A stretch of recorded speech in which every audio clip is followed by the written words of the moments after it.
Hi, this is Jackie from ESLspeaking.org. So today I'm going to talk about a very simple game called Word Challenge. It's basically an ESL spelling game. I love activities that require nothing in the way of preparation and then also nothing in the way of materials.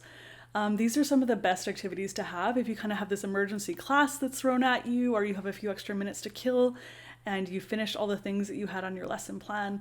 This is kind of a nice one to do. So the way it works is that you can have a word list of vocabulary words that you've recently taught your students, or for the no prep version, just kind of come up with them on the fly. It depends how good you are at that.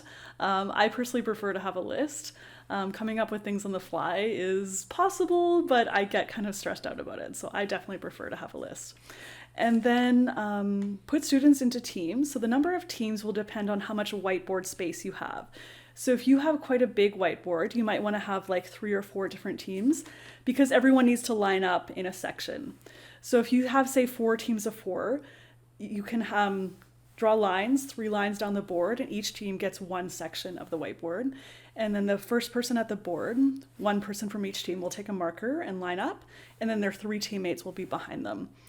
And then the teacher says a word, and the first student to spell that word correctly gets 1 point for their team.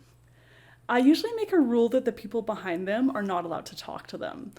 If the people behind them can give hints, it gets really crazy really, really quickly. Everyone is yelling and screaming and just like it's kind of a lot. So it's quite exciting to do it that way, but I personally prefer just having quiet, and then the students at the board can race and do it.